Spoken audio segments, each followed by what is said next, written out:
Hello students, welcome to the course Mathematics 3. In last class we have gone through order of a group and order of element of a group. In today's lecture we will do one numerical question. We will study about modular system and permutation group. So our first question is, show that if G is an abelian group, then for all A comma B belong to G and all integers n, a b to the power n is equal to a to the power n b to the power n. We will solve this question with the help of mathematical induction. In mathematical induction we are taking three conditions, that one is n is equal to 0, n equal to 1 and one more, n is equal to r. So these three conditions, with the help of these three conditions we will solve this question. So at first we will put in place of n, here in place of n we will put 0. So we know that ab to the power 0 is equal to e means identity, that is 1.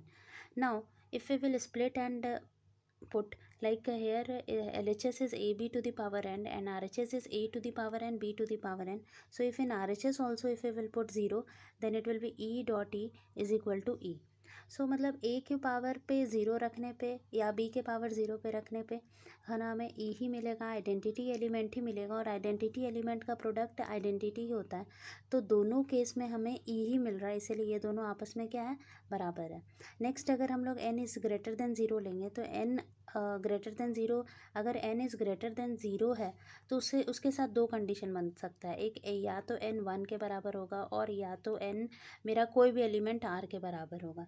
तो इसीलिए हम सारे conditions, दोनों conditions को satisfy करेंगे। अगर n is equal to 1 है then A B to the power 1 और a to the power n और b to the power n वो दोनों मेरा इक्वल होगा। बस आपको ये ध्यान में रखना है कि मेरा क्वेश्चन है कि A B to the power n equal to A to the power n और b to the power n।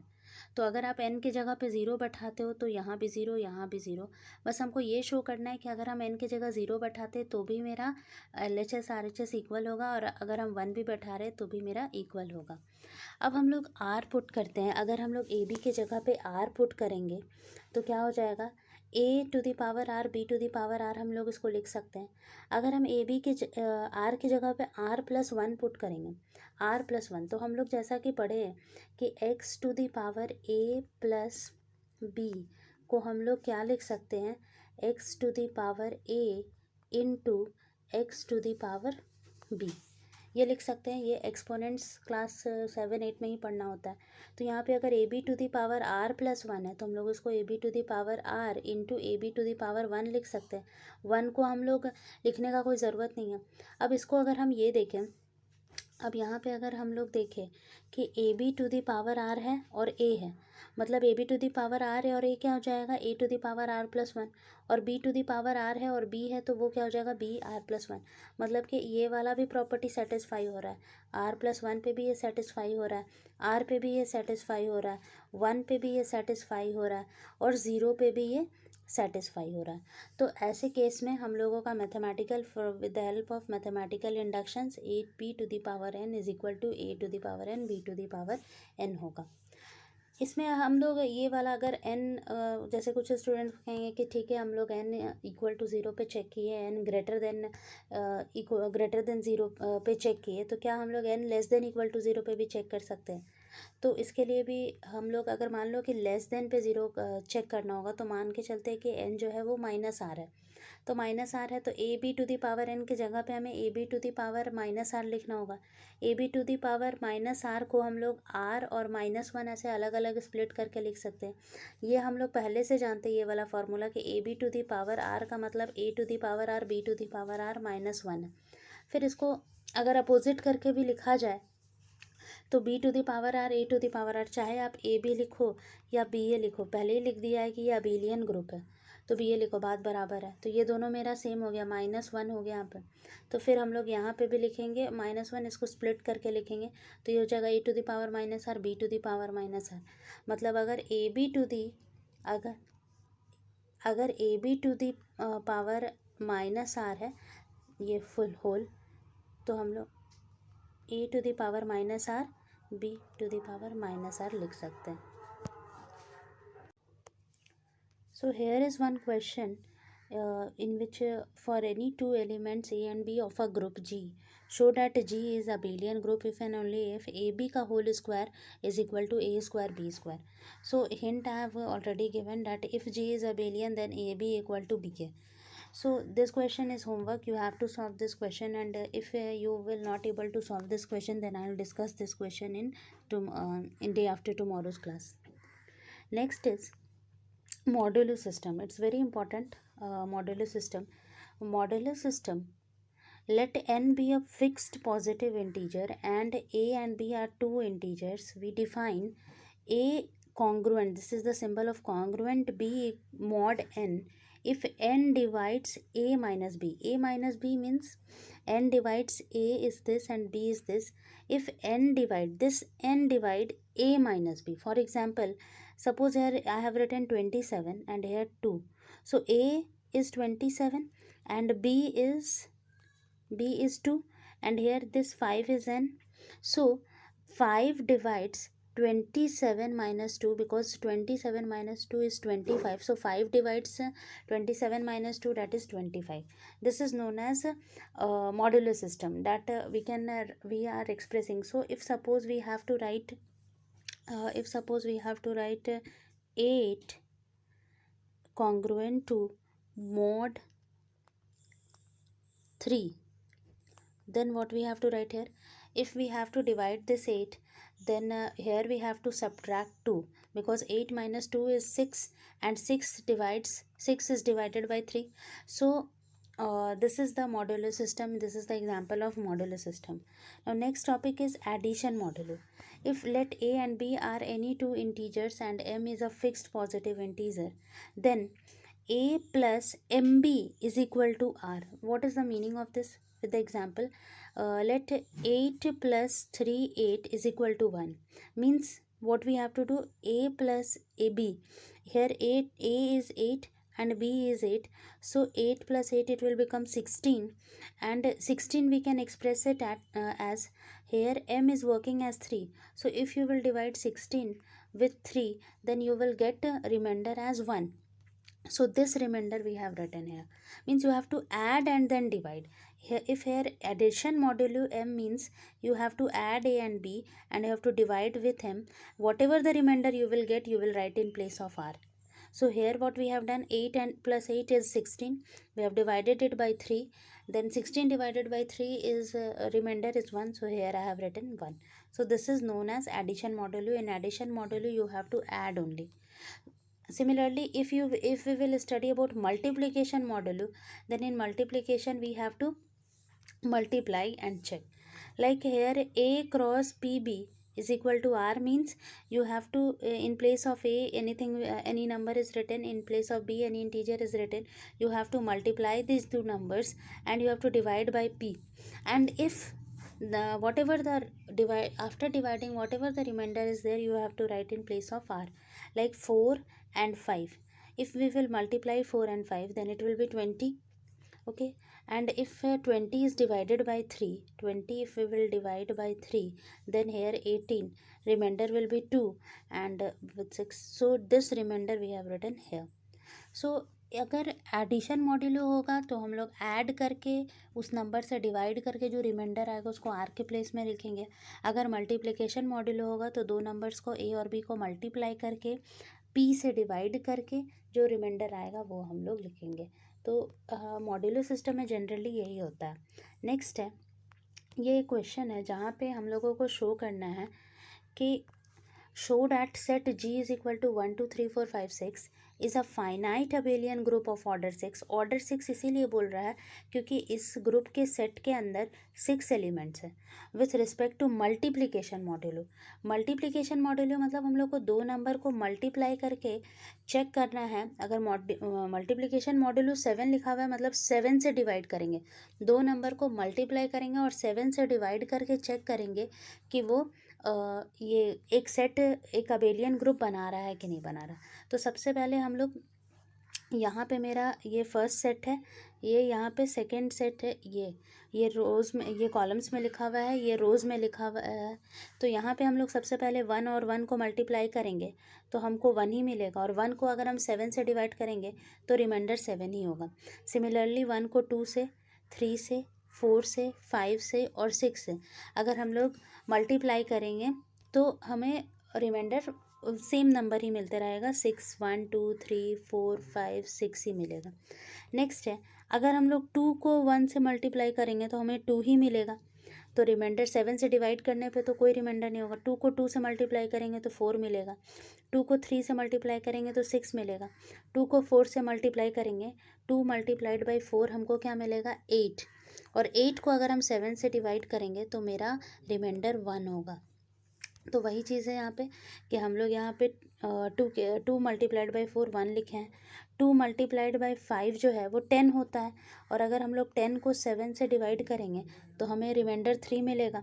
अगर हम लोग 2 जो है उसको 6 से मल्टीप्लाई करेंगे, 2 मल्टीप्लाइड बाई 6 तो हमारा फिर 12 आएगा, और 12 को अगर हम लोग 7 से डिवाइड करेंगे तो हमको 5 रिमाइंडर मिलेगा।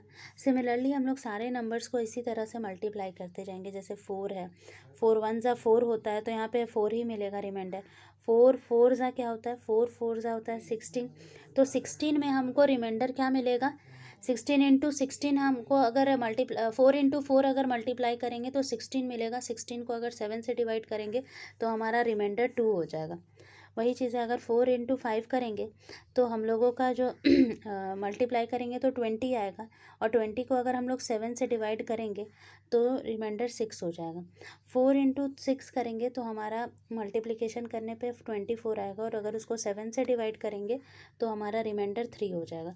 सिमिलरली सारे नंबर्स को मल्टीप्लाई करके जो भी 7 से डिवाइड करने पे जो भी रिमाइंडर आएगा वो हम लोग इस टेबल पे लिख देंगे।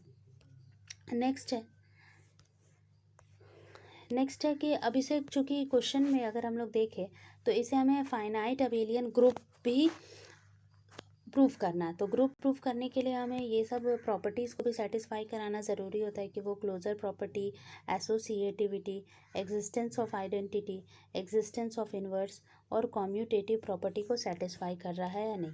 तो क्लोज़र के लिए तो क्योंकि देखो 1 2 3 4 5 6 ये 6 एलिमेंट है, और जब हम लोग है ना मल्टीप्लाई भी कर रहे हैं, जैसे पीछे मल्टीप्लाई भी कर रहे हैं, तो हमें इन 6 के अलावा कोई दूसरा नंबर नहीं मिल रहा है। यहाँ पे जितने भी नंबर्स है वो या तो 1 है, या तो 2 है, या तो 3 है, या तो 4 है, 5 है, या फिर 6 है, उसके अलावा और कोई नंबर नहीं है, तो इसलिए अपने आप में क्लोज़र है। नेक्स्ट अगर हम लोग देखें इसके एसोसिएटिविटी को, तो एसोसिएटिव, अब हम लोग कोई भी यहाँ पे चूँकि 6 नंबर्स है, अगर इन 6 नंबर्स को हम लोग कभी भी मल्टीप्लाई 1 इंटू 2 को पहले मल्टीप्लाई करेंगे, फिर बाद में 3 को मल्टीप्लाई करेंगे, तो या फिर हम लोग 1 को बाहर रहने देंगे, 2 और 3 को पहले मल्टीप्लाई करेंगे, तो मेरा दोनों केस में एसोसिएटिविटी को वो सेटिस्फाई करेगा। अगर हम 1 इंटू 2 इंटू 3 करें, या फिर 1 इंटू 2 मल्टीप्लाइड बाई 3 करें, तो दोनों केस में मेरा वो एसोसिएटिविटी को सेटिस्फाई करेगा। नेक्स्ट है एग्जिस्टेंस ऑफ आइडेंटिटी। तो अगर हम इसका मतलब क्या हो गया कि a इंटू 1 करेंगे और उसको 7 से डिवाइड करेंगे, तो कोई भी चीज़ को 1 से मल्टीप्लाई करने पे तो वही नंबर ही मिलेगा, और उसको 7 से अगर हम डिवाइड करेंगे तो हमारा a ही आएगा। a इंटू 1 करके अगर हम 7 से डिवाइड करेंगे तो भी मेरा a आएगा, मतलब आइडेंटिटी भी एग्जिस्ट कर रहा है। नेक्स्ट है एग्जिस्टेंस ऑफ इन्वर्स। ये बहुत इंपॉर्टेंट है कि अगर 1 है तो 1 में हम, ये क्वेश्चन के व्यू से सोचना है कि 1 में हम लोग 1 ही मल्टीप्लाई करते हैं तो 1 ये होता है कि है ना, मतलब अगर एग्जिस्टेंस ऑफ इन्वर्स हमें जब भी दिखाना होता है तो हम लोग ये चेक करते हैं कि अगर 2 है तो 2 में क्या मल्टीप्लाई कर दें, अगर 2 है तो 2 में क्या मल्टीप्लाई कर दे कि हमको 1 मिल जाए, तो हम लोग वैसे केस में 1/2 सोचते हैं। लेकिन अभी ये वो क्वेश्चन नहीं है, अभी हमारा एक सेट दिया हुआ है जिसमें 6 एलिमेंट्स हैं। तो यहाँ पे अगर 2 है तो 2 में हम लोग क्या मल्टीप्लाई करेंगे ताकि वो 1 आ जाए, तो 2 में हम लोग 4 मल्टीप्लाई करेंगे कि 1 आ जाए। अब ये क्वेश्चन है, 2 4 का क्या होता है 8, 8 डिवाइडेड बाई 7 क्या आया, रिमाइंडर 1, रिमाइंडर 1 आ जाएगा। तो हमें ये 1 लाना, हमें इस क्वेश्चन के पर्सपेक्टिव में 1 लाना है। कभी भी 2 मल्टीप्लाइड बाई 4 1 नहीं होता है, लेकिन ये कैसा क्वेश्चन है, ये मल्टीप्लिकेशन मॉड्यूलो 7 है, ये मल्टीप्लिकेशन मॉड्यूलो 7 है, तो वैसे केस में मेरा 2 मल्टीप्लाइड बाई 4 ही क्या देगा, 1 देगा, क्योंकि 2 4 ज़ा 8 होता है और 8 को जब हम लोग 7 से डिवाइड करेंगे तो रिमाइंडर 1 आएगा। सिमिलरली 3 को से अगर हमें रिमाइंडर 1 चाहिए तो हमको 3 में क्या मल्टीप्लाई करना होगा, 3 में हम लोग अगर 5 मल्टीप्लाई करते हैं तब हमें 1 मिलेगा, क्योंकि 3 5 ज़ा 15 होता है और 15 को अगर हम लोग 7 से डिवाइड करेंगे तो हमारा रिमाइंडर 1 आएगा। सिमिलरली 4 के लिए इन्वर्स 2 होगा, 5 के लिए इन्वर्स 3 होगा और 6 के लिए इन्वर्स 6 ही होगा, क्योंकि 6 6 ज़ा 36 होता है। 36 को अगर 7 से डिवाइड करेंगे तो 5 टाइम्स में 35 आएगा और रिमाइंडर 1 हो जाएगा। उसके बाद है कॉम्यूटेटिविटी। कॉम्यूटेटिविटी का मतलब होता है कि each row is identical to corresponding column. मतलब यहाँ पे कॉम्यूटेटिव इसीलिए है क्योंकि अगर हम लोग क्वेश्चन में, पीछे के क्वेश्चन में देखें तो मेरा कुछ भी अलग नहीं आया। कॉम्यूटेटिव का मतलब होता है A B is equal to B है, तो यहाँ पे हर एक रो जो है वो एक दूसरे के आइडेंटिकल है।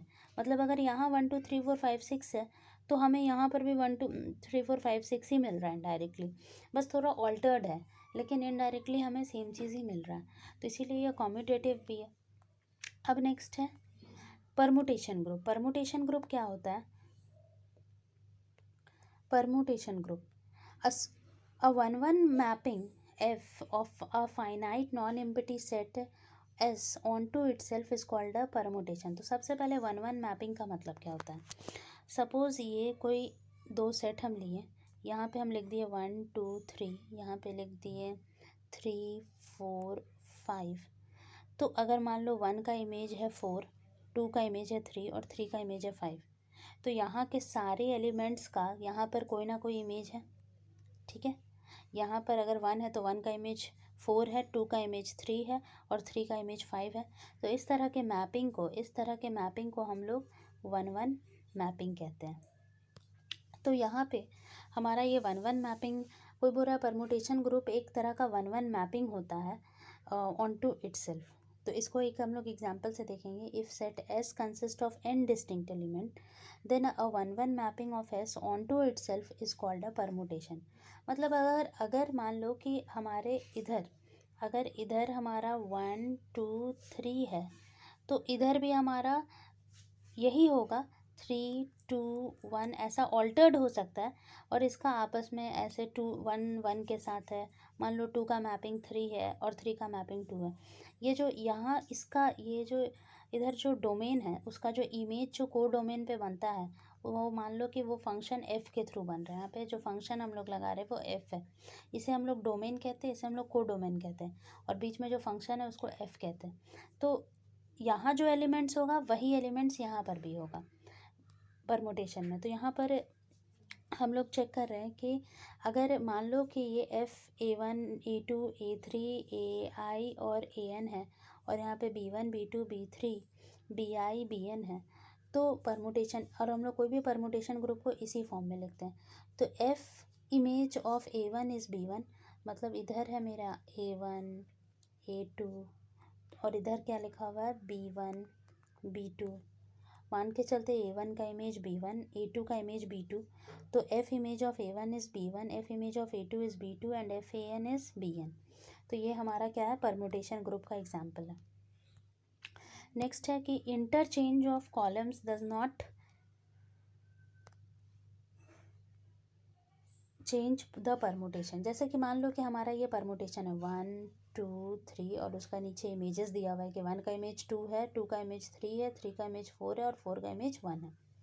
तो इसको अगर हम लोग ऑल्टर करते हैं, मतलब कि अगर हम लोग 2 को, जैसे कि पहले हमारा 1 पहले लिखा हुआ है, फिर 2 है, फिर 3 है, फिर 4 है, अगर हम ऑल्टर कर दें 2 पहले 1 3 4 या फिर 1 पहले 4 3 2, ऐसे अगर लिख दे तो भी मेरा कोई दिक्कत नहीं है परमुटेशन में। Types of permutation, equality of permutation. Equality का मतलब अगर एफ ए और एफ जी ए बराबर हो, जैसे कि यहाँ पे 1 3 है, 2 1 है, 3 2 है, यहाँ पर भी 1 3 है, 2 1 है और 3 2 है, बस उसका क्या पोजीशन ऑल्टर्ड है, लेकिन एक्चुअली में जो एलिमेंट्स है वो सेम है, तो उसको हम लोग इक्वल परमुटेशन कहेंगे। नेक्स्ट है आइडेंटिटी परमुटेशन। आइडेंटिटी परमुटेशन का मतलब क्या होता है, जैसा कि नाम आइडेंटिटी बोल रहा है 1 का परमुटेशन 1 ही होगा, 2 का परमुटेशन 2 होगा, 3 का 3 होगा, n का n होगा। ऐसे परमुटेशन को हम लोग कहते हैं identity permutation. A permutation on the set S is called the identity permutation if it maps each element of S onto itself। और अपने आप से अगर वो एक दूसरे को मैप करे तो उसको हम लोग आइडेंटिटी परमुटेशन कहते हैं। इन्वर्स परमुटेशन क्या होता है? Since a permutation is an 1 1 onto mapping, कोई भी परमुटेशन हमेशा 1 1 ऑन टू होता है। 1 1 ऑन टू का मतलब क्या होता है? 1 1 का मतलब क्या होता है कि अगर इधर कोई एलिमेंट है, मान लो ए बी और सी है, तो उसका इमेज यहाँ पे बन रहा है। मान लो इस ए का इमेज बी बन रहा है, इसका सी बन रहा है, ए का इमेज बी बन रहा है, बी का इमेज सी बन रहा है और सी का इमेज मान लो ए बन रहा है। तो इधर के सारे एलिमेंट का इमेज इधर बन रहा है, तो इसे हम लोग 1 1 कहेंगे। लेकिन जब कोडोमेन ये वाला जो है, ये जो पार्ट है, उसका भी प्री इमेज अगर यहाँ बन रहा है तो हम लोग कहेंगे कि ये ऑन टू है। मान लो कि बी सी ए लिखे है, मान लो यहाँ पे एक और एलिमेंट डी होता और इसका कुछ भी इमेज इधर नहीं है, इसका कोई भी इमेज इस पहले वाले में नहीं है, तो हम लोग इसको ऑन टू नहीं कहेंगे। मतलब यहाँ के सारे एलिमेंट्स का इमेज हमारा ए में बनना चाहिए। मान लो ये ए है और ये बी है, तो इधर के सारे एलिमेंट्स का इमेज, इधर क्या क्या था मेरा, ए बी सी, और इधर था मान के चलो बी सी ए, और एक और एलिमेंट हम डी ले लिए, और इसको हम ए कह रहे हैं और इसको हम बी कह रहे हैं। तो अगर ए का इमेज मान लो बी है, बी का इमेज सी है, सी का इमेज ए है, तो इधर ए के पास जितने भी एलिमेंट्स है सबका इमेज इधर बी में मिल रहा है। बी के पास जितने भी एलिमेंट्स है उसका क्या इमेज यहाँ मिल रहा है, बी का मिल रहा है, सी का मिल रहा है, ए का मिल रहा है, लेकिन डी का तो प्री इमेज यहाँ नहीं मिल रहा है। तो ये मेरा ऑन टू नहीं होगा लेकिन 1 1 होगा, क्योंकि 1 1 के लिए कंडीशन है कि ए का इमेज बी में मिलना चाहिए, लेकिन ऑन टू के लिए कंडीशन है कि बी का प्री इमेज ए में मिलना चाहिए और एक भी एलिमेंट छूटना नहीं चाहिए। तो यहाँ पे तो एक एलिमेंट का नहीं हो रहा, इसीलिए हम लोग है ना ऑन टू नहीं कहेंगे उस सेट को। तो यहाँ लेकिन इन्वर्स परमुटेशन में क्या है कि permutation is 1 1 onto mapping and hence it is invertible. कोई भी अगर 1 1 ऑन टू होता है तो वो इन्वर्टिबल होता है। Every permutation F on a set, तो यहाँ पे अगर हमें मान लो पी A1 A2 AN है, उसका हमें एफ इन्वर्स लिखना है, तो मान लो कि ये एफ है, तो उसका इन्वर्स कैसे लिखेंगे, अपोजिट लिखेंगे। जो जैसे कि नीचे में यहाँ पे क्या लिखा हुआ है, यहाँ पे B1 B2 BN लिखा हुआ है नीचे, और यहाँ पे A1 A2 AN जो है रो 1 में लिखा हुआ है, रो 2 में B1 B2 BN लिखा हुआ है, तो उसका एफ इन्वर्स होगा B1 B2 BN जो है वो फर्स्ट रो में लिखेंगे और सेकेंड रो में हम लोग A1 A2 AN लिखेंगे। तो इसी को हम लोग कहते हैं आइडेंटिटी परमुटेशन।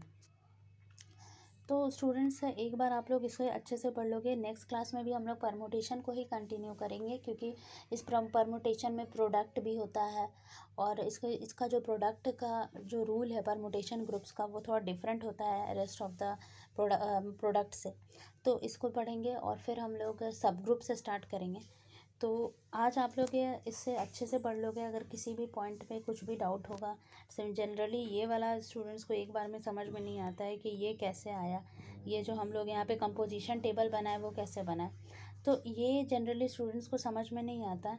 तो इसको थोड़ा सा ध्यान से समझोगे कि ये हम कैसे यहाँ पे बनाए हैं। सिंपल है, बस मल्टीप्लाई कर करके जो रिमाइंडर बचा है उसको हम लोग डायरेक्टली लिखते चले गए, क्योंकि यहाँ मॉड्यूलो 7 था तो 7 से डिवाइड कर दिए, इन दो नंबर्स को मल्टीप्लाई किए और उसके बाद 7 से उसे डिवाइड कर दिए, जो रिमाइंडर बचा उसी को हम लोग यहाँ पे लिखते चले गए।